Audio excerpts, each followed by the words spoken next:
I'm David Crow, and this is episode 234 of The Infectious Myth. I'm back after a couple of weeks away. Thanks for letting me take a vacation. Email me at david.crow@theinfectiousmyth.com. That's Crow with an E. Join the discussion and like us at facebook.com/theinfectiousmyth.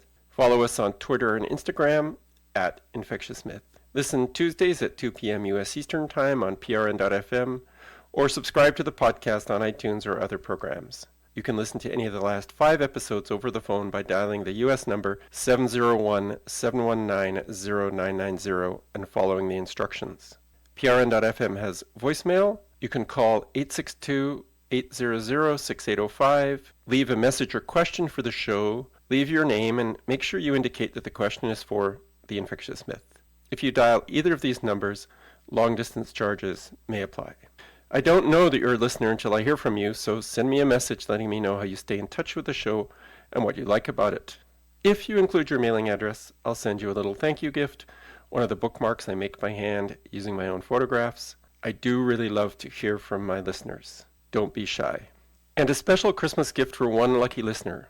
If you write to me with a comment before December 15th, I'll put all the names that include mailing addresses in a hat and select one to receive my new 2020 calendar with 14 of my photos, mostly of nature and outdoor activities in the Canadian Rocky Mountains. And if you commit to at least $10 a month before the end of the year, you will also receive one with my gratitude. You can make a one-time donation to the expenses of the show via PayPal using the email david.crow@theinfectiousmyth.com, or commit to monthly donations at patreon.com or liberapay.com, where we are also Infectious Myth, one word. We appreciate all our listeners, but if you want the show to continue to grow and improve, consider paying a small amount for the information you're gleaning, for the support you get for some non-mainstream ideas, and the challenges you get to others. I appreciate you commenting and suggesting guests. I appreciate your financial support as well.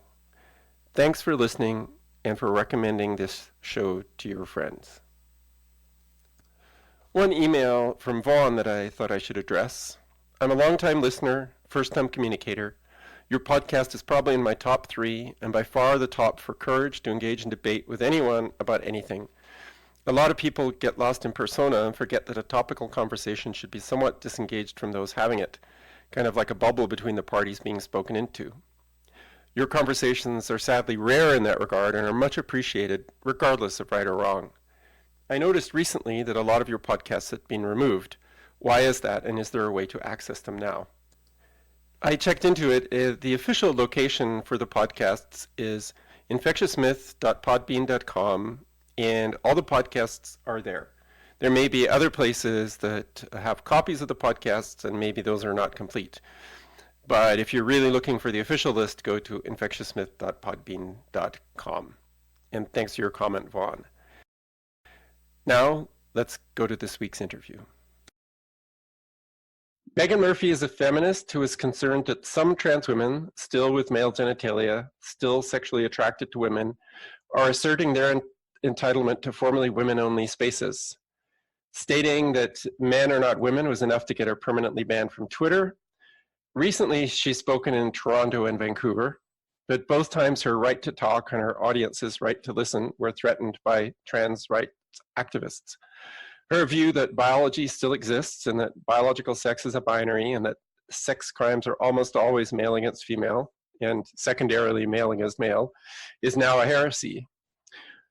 The Toronto city librarian stood up for her, but there is massive pressure on her to recant and to put trans activists in charge of room bookings at Toronto libraries. She's the founder and editor of Feminist Current, feministcurrent.com, and she's been here before. Welcome back to The Infectious Myth, Meghan. Hey, good to talk to you again. You sort of seem to be in the hotbed of this issue, and if you're not, you get on a plane and go cause trouble somewhere else. I did want to introduce you as the most dangerous woman in Canada. Reading the press, that would be my impression of you. Yeah, or like reading some accounts on Twitter that seem to think that I'm like this super scary person. Like, it's very odd to see yourself portrayed in that way, and probably odd for anyone who knows me. Yeah, I would encourage I don't know if your talk in Toronto got onto YouTube, but the session in Vancouver did. And I think it's instructive for people to watch and listen, because you're just not a scary person or even an irrational person when Mm-hmm. you actually are heard and seen talking, but what people are hearing about you is not you, they're hearing what other people are saying. Right. Yeah. And the Toronto talk is up online too on my YouTube channel. But Okay. yeah, I mean, like, I feel like if any of these people who are saying that I'm hateful or that I'm dangerous or that I'm bigoted or that I'm inciting hatred or calling for violence or anything crazy like that, I mean, I think that if anybody actually watched my talks or read what I wrote, or attended these events, they would have to recant, or lie. It's clear that some people are just invested in lying for whatever reason. Um, but yeah, I mean, of course, yeah, I don't say anything hateful. I consider what I'm saying to be like pretty basic, like rational stuff.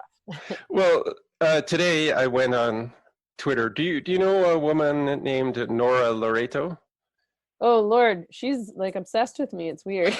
Okay. This has been going on for years where she's just obsessed. I think she seems to me like she feels that she deserves a bigger platform than she has, and she sort of resents me for having a platform.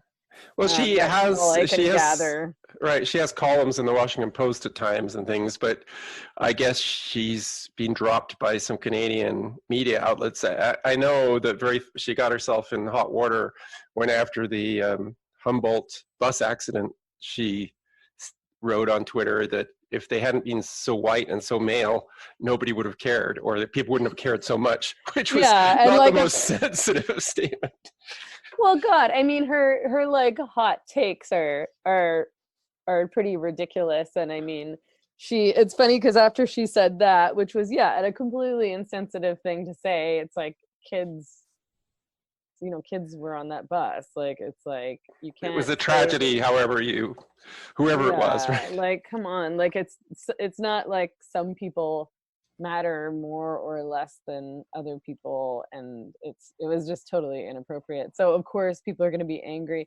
But then, like after that, I think she kind of tried to use that to build her platform off of that. Like she's wrote a couple op-eds about it, Mm. and trying to double down on it. I don't know, she's just one of those like lefties who takes up who offers up all the boring, most predictable lefty positions, but sort of tries to say, I guess, controversial things online that might get her Well, interesting. I mean, one of the things I find interesting is how this issue of gender ID has kind of shattered a lot of things, and people who, like her, who were formerly really big into women's rights, are But now. she was never a real feminist. I mean, like or whatever. I mean, anybody can call them a feminist if they want to. I don't want to go around saying you're not a real feminist and you are, because that's annoying. And Yes. people do that to me too. Of course, I wouldn't even know who she was. The only reason I know who she is, I would have never heard of her otherwise, is because I worked with her for a bit at Rabble, and she was. Okay. And so, when there was that massive, so there was a petition started primarily by like sex work lobby groups in Mm. Toronto. Like, all these Toronto-based leftists had been trying to get me fired from Rabble for some time behind the scenes, like bullying my employers, and they wouldn't get rid of me. And it was primarily people who were advocates for the decriminalization of prostitution. So they were mad about, because most of my work up until recently, when I started talking about this gender identity thing, most of my work was focused on the sex industry, prostitution, pornography, and of course violence against women. Mm. These people didn't like my position on prostitution, which is that it's exploitative, that it's totally rooted in misogyny, and patriarchy, and that it's I'm critical of men who pay for sex, right, and men who run brothels, men who profit from prostitution, And so my position is, decriminalize prostituted people who are primarily women. I don't want women in prostitution to be criminalized at all, but hold these men who are exploiting women accountable. And yeah, so these people started a petition to have me fired. And when that happened, these are all people that this Nora person, I guess, was connected to. And so she was just like really awful to me at Rabble. Like after that, they didn't fire me in the end. Rabble didn't fire me because they couldn't. There's no reason to. And this is supposed to be a pro-labor platform, right? So it would be totally inappropriate for them to fire someone when there's absolutely no reason to, just because of all this pressure from sex work lobbyists who were also, accusing me of all sorts of untrue things to try to put the pressure on, like I was transphobic and racist and all this other bullshit. But, Nora basically like punished me and sort of, she stopped speaking to me and stuff like that. And it's sort of difficult to work with people who won't speak to you. But Yes. she's been bitter ever since then. And she's been really like, she just goes on and on and on about me on Twitter. Like she's just kind of obsessed, and it's weird. She said something today on Twitter that kind of blew my mind, that rates of rape in society are equal among women and men in two cases: when they are children and when they are incarcerated. Wait, can you say that again? Rates of rape in society are equal among women and men in two cases: when they are children and when they are incarcerated. Okay. I mean, I don't know where she got that from, because even amongst children, I know that there's some disturbed girls who've done horrible things, but it seems to me that it's mostly boys, and sort of the as they're coming into puberty, that kind of cruelty is mostly a boy thing. And incarcerated, I'm sure there's sexual relationships amongst women in prison, but it's hard for me to believe that the rate of rape is the same. Like she was saying that females were raping in prison. Yeah, I mean, each other in prison. Yeah. Oh yeah, no, that's not possibly true. Anyway. I mean, so essentially, like, it's like, like, I don't know her. I guess she's pro prostitution or pro pornography. She doesn't like my positions on that. And now she's on this gender identity thing. I mean, she's said a bunch of libelous stuff about me online too. She's really just a kind of shitty, person, and I don't know what her kind of a goal is. She seems bitter. Yes. Anyway, on this little this thread, which was me against like 6 people, just because I said something, maybe I responded to this comment: "You think trans people's humanity is a debate topic?"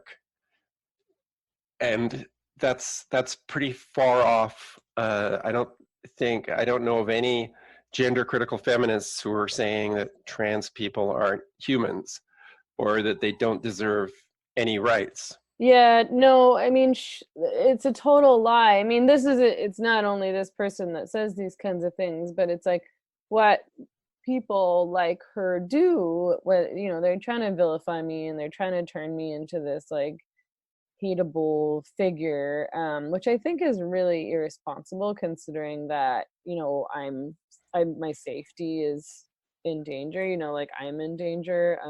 I get death threats and violent threats all the time. And, I have to, when I do events and talks, I have to have bodyguards and all this security and a police presence. And it's totally ridiculous, but I have to, because these people are really kind of scary. Right. And so for people to kind of play into that and encourage it and justify it by saying that I'm responsible for, harming people. So Nora actually said about me, she said that I'm dangerous. She said that I endanger the lives of trans people, that I harm people, that I deny the humanity of trans women, that I target trans people with online hate, like just on and on and on. I mean, she's going to get herself sued, I swear. But like, I'm not joking, man. Like at a Yes, certain point, it's unfortunately, like, okay, enough. Like, her only defense is I don't think she has any money because she's not working very much. well, So it's not about money. It's accountability. You know, yeah, like it's yeah, not. I'm not interested in going after people for money per se. Like that's not. I'm not that kind of person. But it's not. You know, like I really I find it shocking how many people seem to think it's okay to just spread lies about people, to libel people, and say all these horrible things about people, and think that no one's ever going to hold them to account. And you know, and yeah, I mean, all these things are of course not true, and I think for the most part these people know it. I think there's a whole bunch of people who just see things written about me online are like, oh god, Meghan's a transphobe, I guess this must be true. And then there's other people who know very well that what I'm saying is in defense of women's rights and women's spaces, and it's not about being transphobic or anti-trans or against people who transition or anything like that. I mean, people can do whatever they want in their own lives as far as I'm concerned, but when we're talking about legislation and policy, and we're talking about, you know, men being transferred to women's prisons and having access to women's transition houses and entering into women's change room, and like, you know, um you know, and we're dissolving the category of sex. We're saying that woman doesn't mean anything, in which case, right. like, how can there be such a thing as women's rights if women don't even exist? Like, that's a pretty big deal. And anyone who is a feminist should understand that. Anyone who is a feminist should understand why women's rights exist, and that they exist on the basis of sex, not gender expression or Right. the performance or whatever. In this thread today, I cited 3 cases of transgender women who were transferred to women's prisons and ended up raping or otherwise abusing women.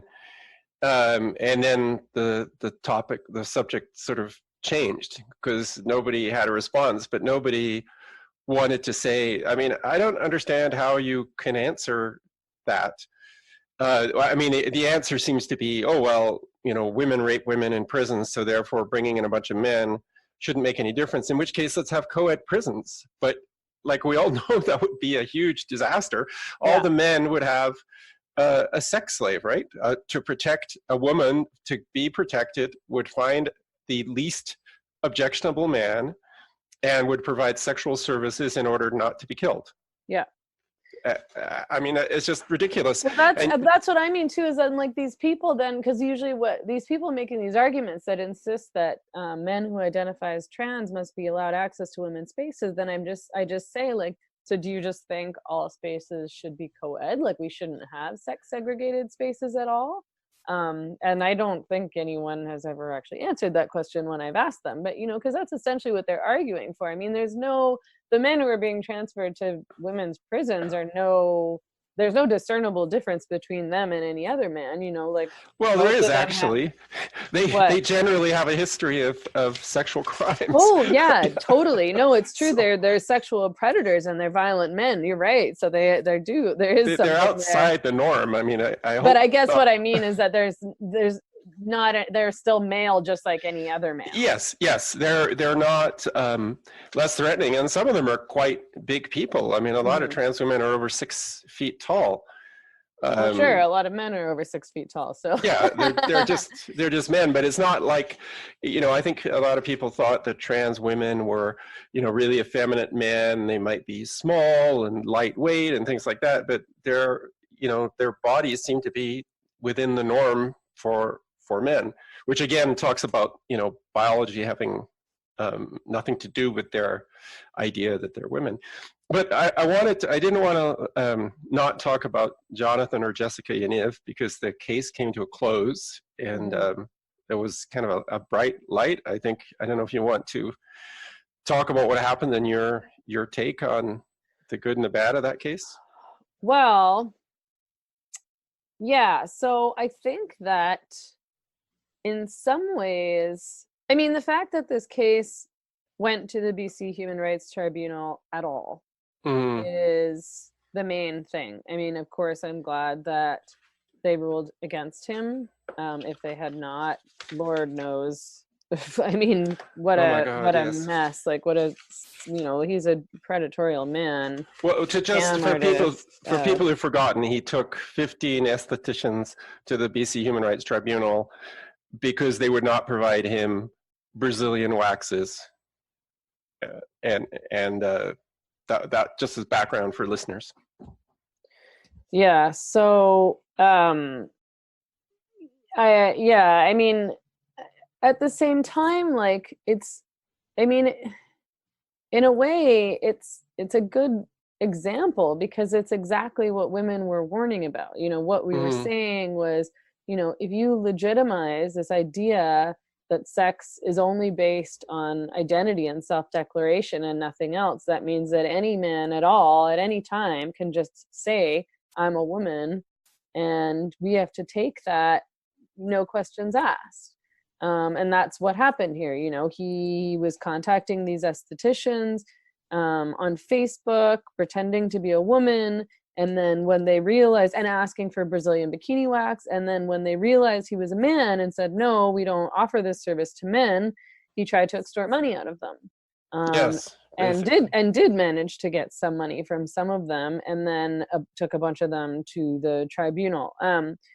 And, if not for this new trend, this new movement, this ideology, this gender identity ideology, that would have never been an option, and it would have never Mm-hmm. gone anywhere.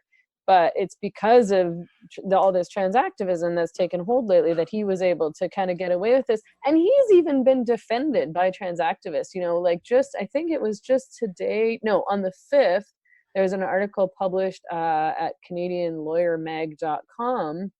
And this trans activist lawyer, Adrian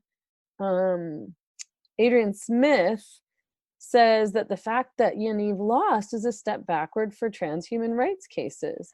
Like she was saying this was like a bad thing that they ruled against him. And this is a man who's been predating on girls, and he, ruined these women's lives for whatever the past year or so. Like one of them had to close their business. It was so stressful for them and their families. They lost money, like this person is, not a good person. And this, she's saying, that he should have won, I guess. Like it's like these women should be forced to touch his genitals. Otherwise Well, it's discrimination. Like, God. yeah, there were so many reasons. Like I didn't know anything about Brazilian waxes before this came out, and I certainly didn't know about the Brazilian, which is the male equivalent. But the points I got were that doing a man and a woman are completely different because obviously male genitalia are different.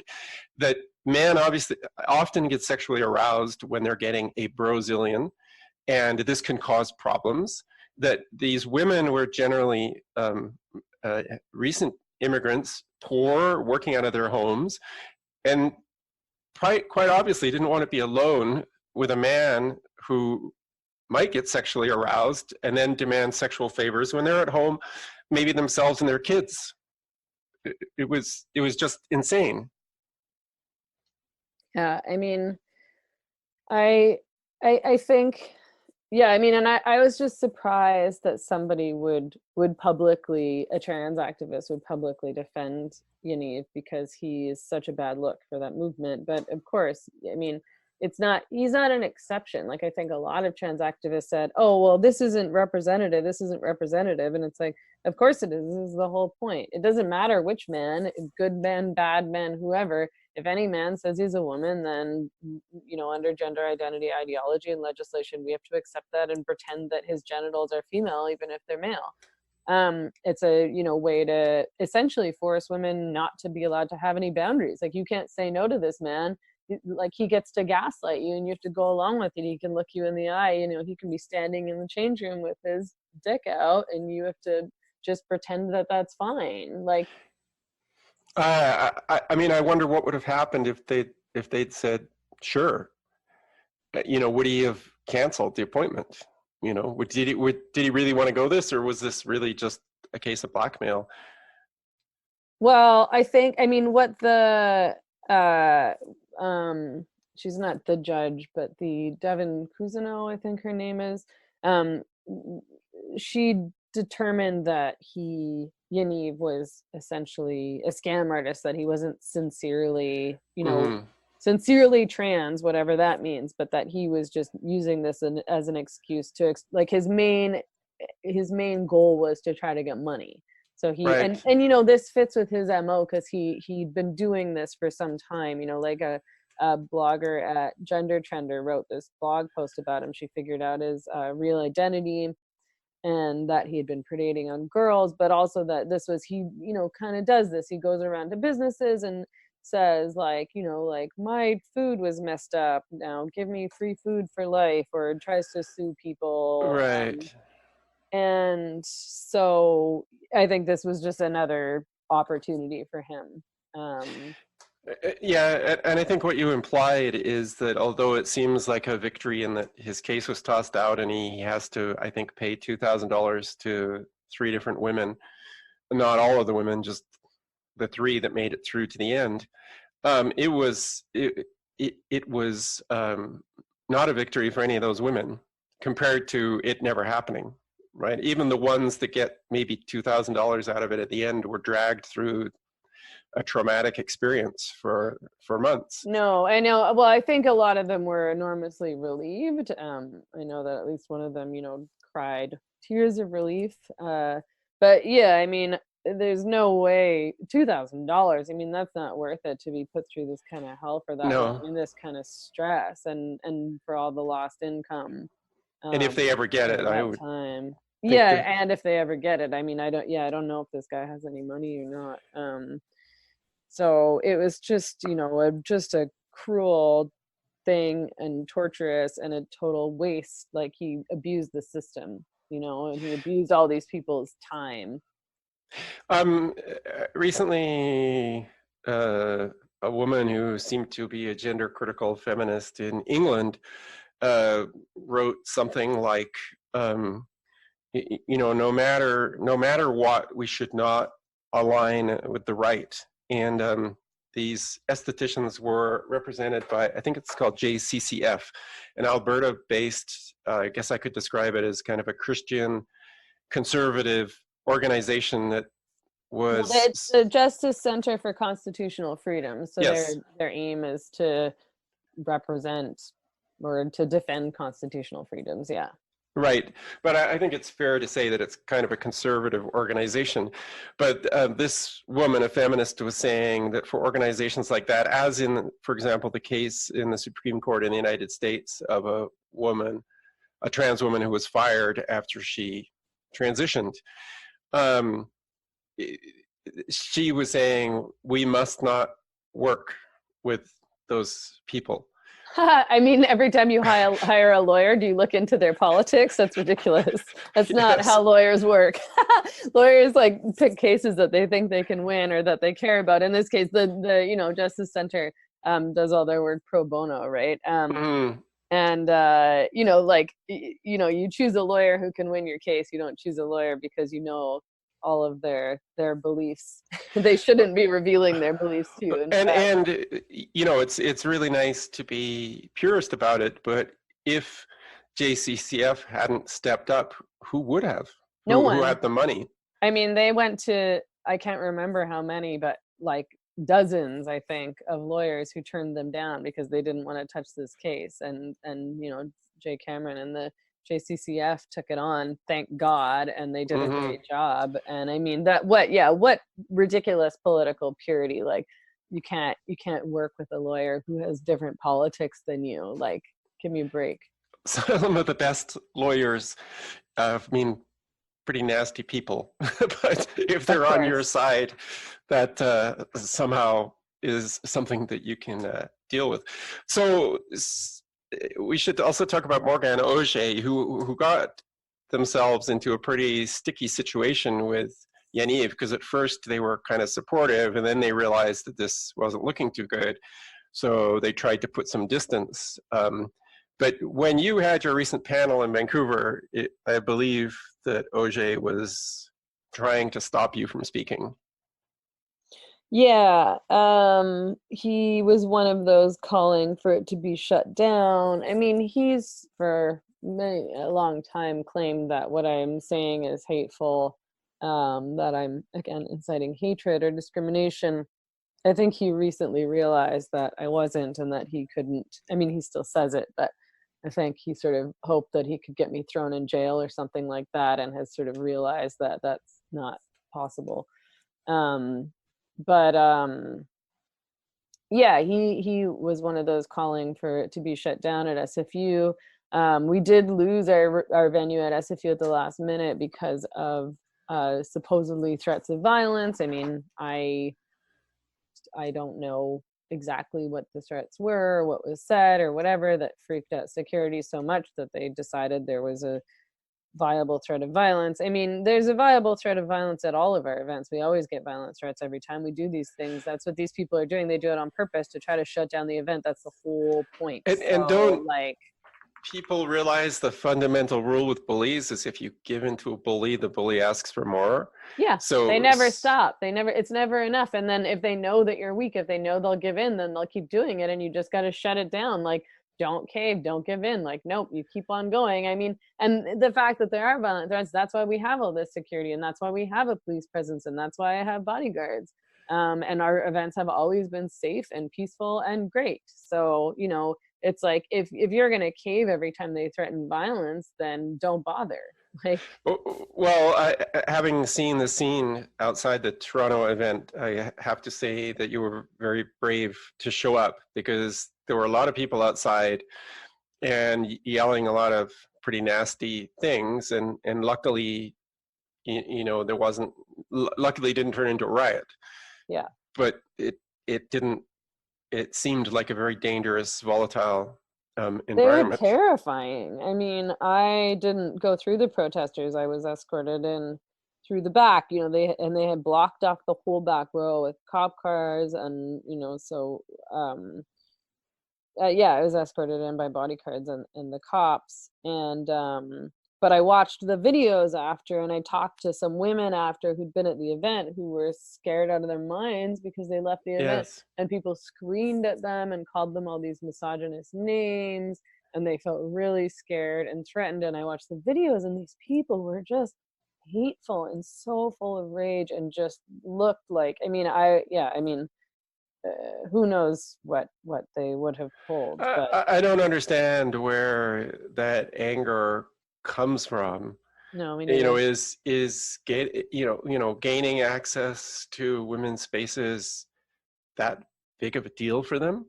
I know, I don't get it either. I don't understand. I can never figure it out. I'm like, what is it that you're so angry about? Like, I think they don't know, or some of them are just genuine misogynists and they just hate women. But I think a lot of them just don't even know what they're mad about, because it's like, what are you all worked up about? You're this mad because I don't think that men should be transferred to women's prisons where they sexually assault them.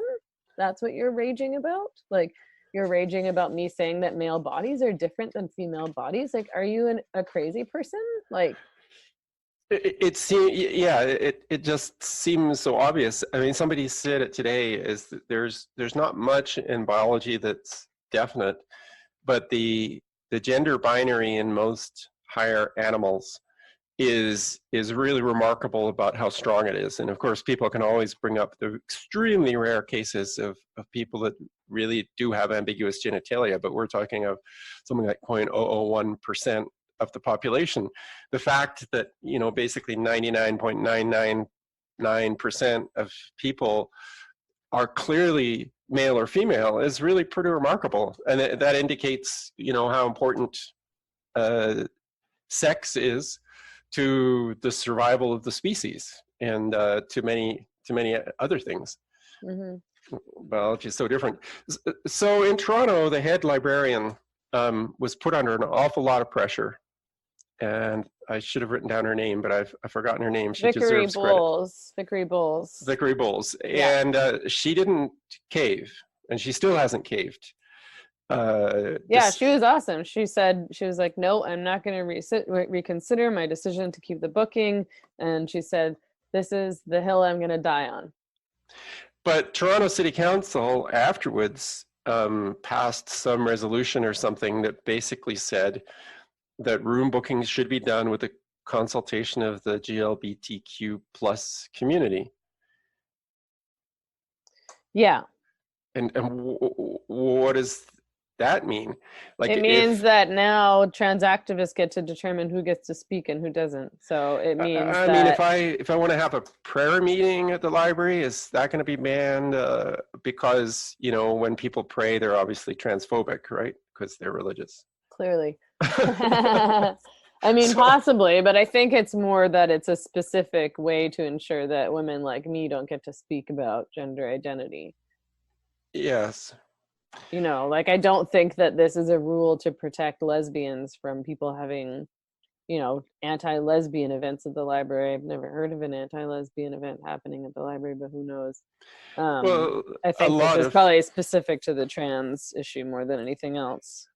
but I mean, a lot of lesbians are upset because they've tried to assert that they're attracted only to women's body, and they define women as in the dictionary, and they're called transphobic for not wanting to date trans women. Yeah, and I mean, lesbians have been pushed out of the LGBTQ blah blah blah movement, right? Mm-hmm. You know, the Dyke March in Vancouver has been taken over by males who identify as transgender and trans activists, and they, you know, bullied and threatened women at the last. This is the Dyke March. The Dyke March is for women. It's for lesbians, and there's like I dudes mean, there. it's not funny, except you have to laugh at the absurdity of it all. Yeah. How hollow is the victory when males have taken over a woman's march? Yeah, Like, who's going to want to go to the Dyke March now? I guess all the a trans bunch activists of will show men up. and yeah, like trans activists, I guess. I mean, it's crazy. And it's crazy that, you know, leftists would support that. I mean, I heard somebody from this actual actual hate group, CATA, the Coalition Against Trans Antagonism, which I think is just like three people, but three really, really scary people. Um, Said at this Morgan Auger event that pushing back TERFs with brute force is a tactic, and they were advocating this tactic, and they said that they were successful in doing that at the Vancouver Dyke March. So they essentially admitted that they were using violence as a tactic to bully lesbians at the Dyke March. Yeah, that's not the first time. There was a trans group in San Francisco that managed to get a art show at a art gallery in San Francisco that was full of violent imagery against Yeah, so-called and that was really TERFs. scary too. And I mean, it's a library, so whatever, like do your art, man. But like that was extremely threatening and violent. Like there was actual weapons and there was bloody T-shirts, like, you know, kill TERFs kind of rhetoric. Well, I think if I, as a cis man, decided I wanted an art show which would show the abuse of women, I would probably be turned down. No, I mean the library would never let you do that. I'm just saying, like on principle, like sure, I guess you should technically be allowed to do that, but you're threatening violence, and you know you want to talk to me about hate speech, like that you're literally inciting violence against a group of people, women. Um, Yeah, but I guess what I'm saying is that you know, art from trans activists that shows violence against women seems to be accepted by a lot of progressive yeah, places like art yeah, galleries. But if I, as a cis man, as an ordinary man, did art that you know was based on violence against women, I would hope I would be turned down. yeah. But how does it become progressive to show violence against women when you're trans? Well, yeah, and why are leftists supporting these people and supporting this activism, and you know, not only leftists, but many people who probably identify themselves as feminist, right? And they're supporting people who are threatening violence against women, who are really just stating basic facts and standing up for women's rights. Um, Speaking of librarians, there was support from a librarian, maybe the chief librarian of the Edmonton Public Library, and then their writer in residence was outraged and posted a bunch of tweets about how horrible this was. a man, I should say. Mm-hmm. How interesting. Mm-hmm. But then there was a group of academic librarians with the memorable acronym CAPAL-ACBES. I have no idea what that stands for. Mm-hmm. But they put out a news release decrying this and saying that free speech really isn't all that important if somebody might feel uncomfortable at the speech. The media was split too. I think you read the Balkasoon article in the Toronto's Globe and Mail. Maybe you did. Oh yes, I did. Yeah, that article was nuts. Well, let me read the first paragraph because at first that's all I could get to. Whatever the dictionary definition of women might read, it's always been an evolving, contentious term. Like that, Has it? Yeah, that got my attention. Like, okay, so how is she going to prove this? So then what she has said, it ever evolved into? It's always yes. been adult human female, but okay. Yeah, okay. Good start. So in the next sentence, she's going to justify this position, right? So she said in 1851 at the Women's Rights Convention in Ohio, arguments that women shouldn't be granted the vote because of inherent physical or intellectual weaknesses were shut down by African American abolitionist Sojourner Truth. So she suddenly switched in the second sentence into talking about women's rights, which definitely have been contentious over history, right? Mm-hmm, mm-hmm. Whether women should have any rights at all. Mm-hmm. And even today, it's still contentious, but it has no relationship to the definition of woman. And in fact, they quote Sojourner Truth saying, I have as much muscle as any man and can do as much work as any man, which I think has to be hyperbole. Although as a slave, I'm sure she was worked to death. But she's also a woman and would have had much less muscle mass and bone structure than the enslaved men that she worked with.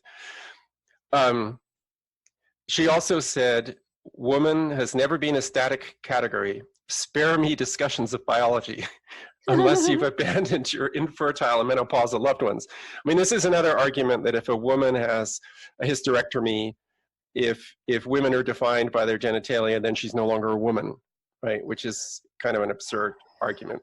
Right. I mean, no one's making that argument. And I mean, how else would you define woman? Like, it's like, I wonder why she didn't offer her definition of woman if she cares so much about this word in this category. And I often wonder that and ask that, when people are insisting trans women are women, usually what I say is, what is a woman?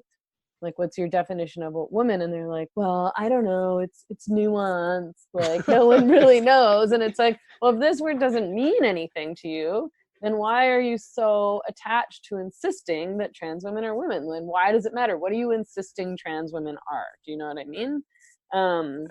Like, what's the point of even having this word if it doesn't have a clear definition? Then get rid of the word entirely.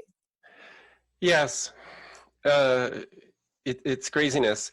On the other hand, the Toronto Star editorial board put out a statement strongly in favor of freedom of speech. I mean, they didn't go out and endorse your viewpoints, but they endorsed your right to speak in public and said that the library did the right thing, that just because you're controversial.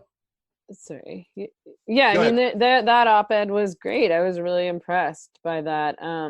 And, they did, I mean, they defended me in a way because they sort of, I mean, they were sort of derided the protesters and sort of, almost mocked the people who were calling to shut it down because, they were like, it's not like, clearly I wasn't saying anything bad or dangerous.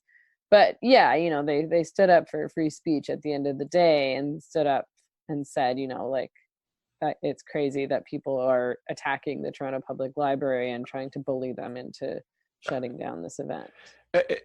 And it's strange who's coming out on one side or the other. Like, I mean, to me, it's very simple. But then I studied biology. Maybe I'm biased into believing biological concepts. But is it John Tory, the mayor of Vancouver, who is a Tory, he's a conservative. The Toronto mayor, yeah. Strongly endorsed silencing you. along with progressive members of, I mean, one would have, these days would expect that the left-wing city councillors in Toronto would want you silenced, but the conservative mayor, that seemed a bit strange. Yeah, I mean, he tried to get the library to cancel the booking, and then said he was disappointed when they wouldn't. And I mean, and he said, this isn't what public institutions are for. Like, sure, have it in a private venue, but this isn't what public institutions are for, which is like the opposite of true. Like, this is exactly what public libraries are for. And public libraries are exactly the ones that should not be censoring free speech and free expression, and where, difficult conversations and ideas should be held and explored. Well, I guess that's where the accusations of violence come from, because if somebody, like, there was a guy in Toronto who was distributing a vicious newsletter around Toronto, calling for the extermination of the Jews and sort of standard Nazi stuff. So if somebody like that wanted a room who was advocating a genocide, one would think that would be reason to say, no, you can't do that. And so by saying that you are endangering lives, they're trying to put you in the same category as somebody who overtly wants to get certain people killed.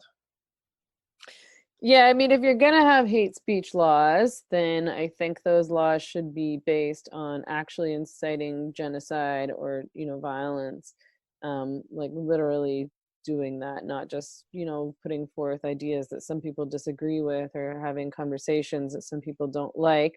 I mean, I don't actually support hate speech laws. I don't know. I kind of think that people should be allowed to say what they want to say. And it's not that I don't think that words and ideas are not dangerous.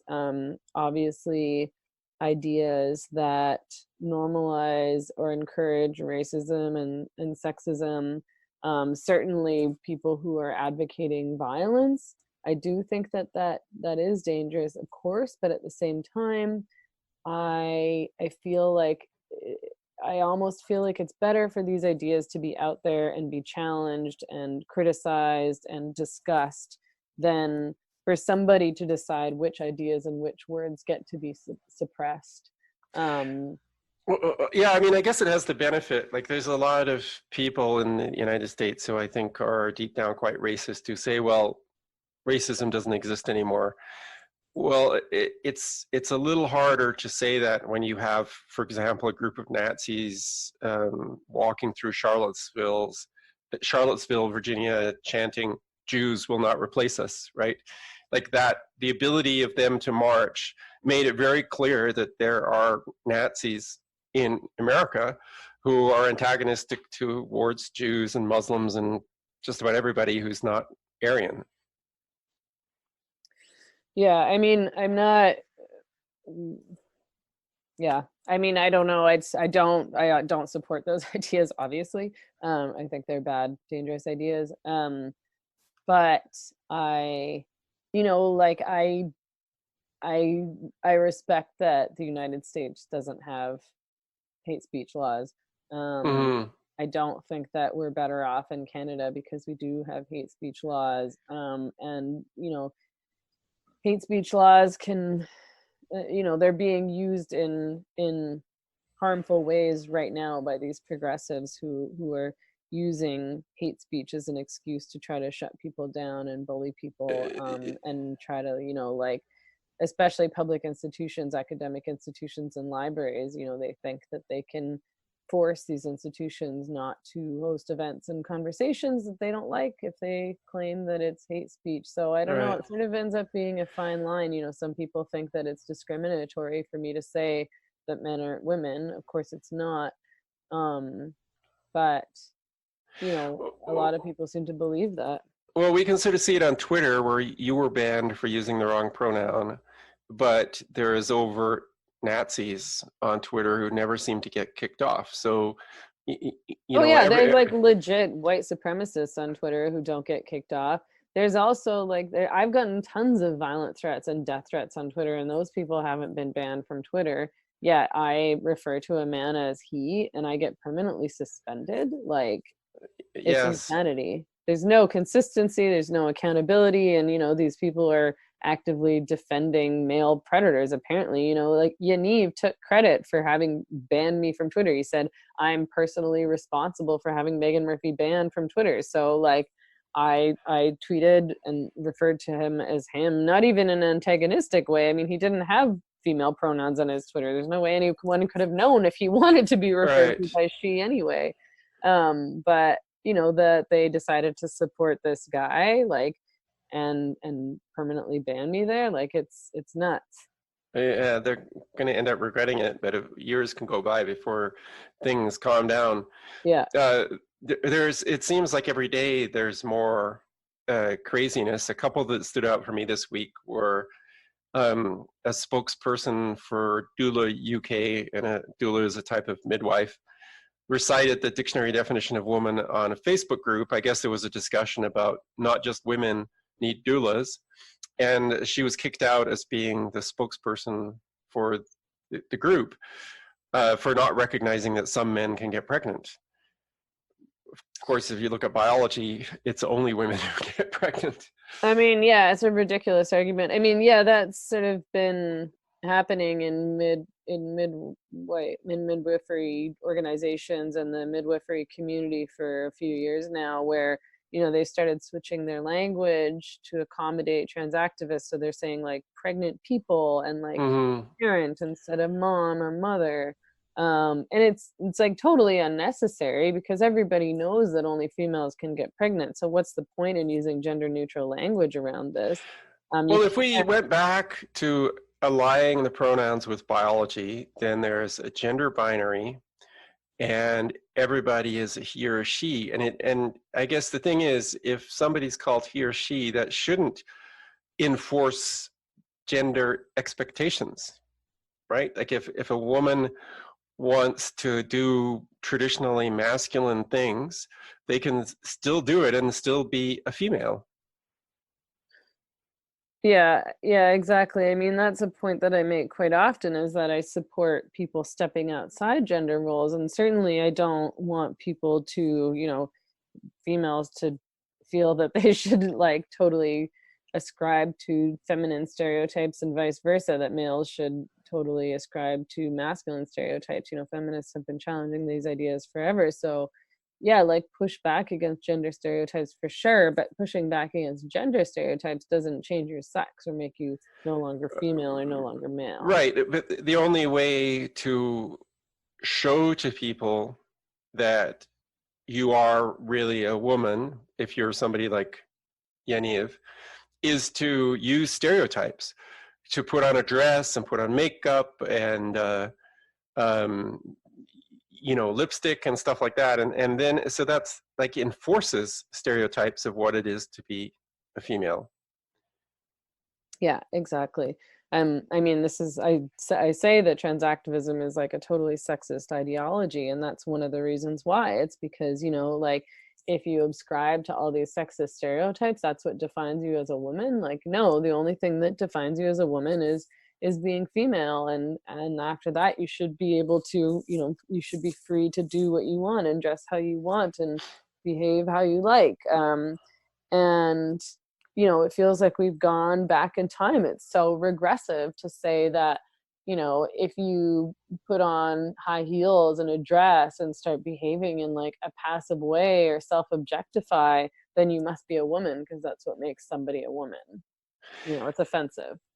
Yes, I agree.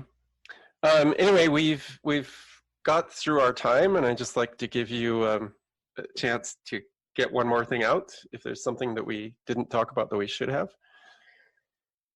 I mean, I guess like one of the things that I keep saying is that I wish that these protesters, these people who claim that I'm hateful, that I'm dangerous, or that I'm wrong, these people, trying to silence me, I wish that they would just, instead of, lying on Twitter and standing outside of these events screaming, and bullying people, they would come into the event and have the conversation, like join the conversation. They come and say why they think I'm wrong or hateful or whatever, like come and challenge me. Didn't Morgan Auger show up at the... Morgan Auger did come to our last event. At the Toronto event, there was, none of my detractors showed up, unfortunately. Morgan showed up at the Vancouver event and, said the most absurd thing, which was, when are we going to start talking about policy? He said, I'm hearing all these people say trans people are disease, trans people are demons, so on and so forth. When are we going to talk about policy? And I was like, so shocked. Not coming from him because he pulls this shit all the time, but I was like, no one here is saying that trans people are diseased or demons. I have never said anything like that. No one here would ever say anything like that. Yeah, no, I've literally never seen anyone ever say that.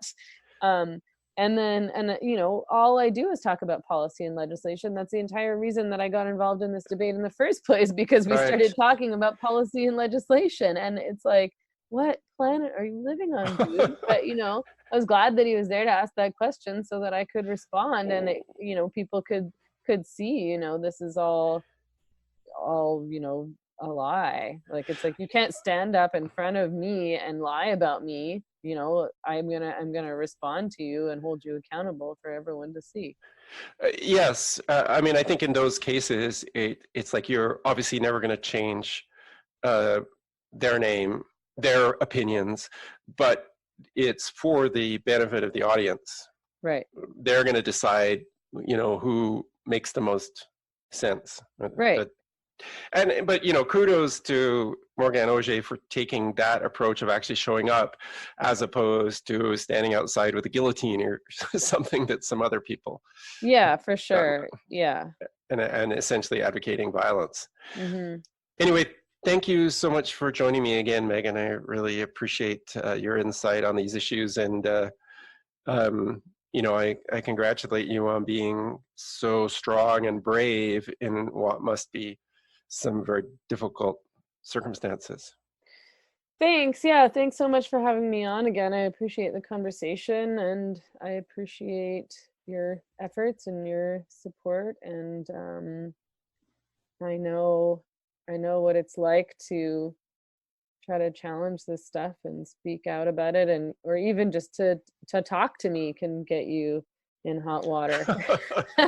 Who knows? Evil by association, right? Yes. It's okay. I'm happy to be associated with you, and some of the most interesting people I've met have been in jail, so it's like being in Twitter jail doesn't really upset me at all. It's almost a badge of courage. Okay, cool. Okay. Thanks again. Yeah, I appreciate it. Okay, good night. Goodbye. Take care. Bye. Thank you for listening to episode 234 of The Infectious Myth. If you have a comment, a question, or a suggestion for a future guest, please email me at david.crow@theinfectiousmyth.com. Like us at facebook.com/theinfectiousmyth. Follow us on Twitter and Instagram @infectiousmyth. Commit to monthly donations of any amount to Infectious Myth, one word, on patreon.com or liberapay.com. Until next week, thank you and goodbye.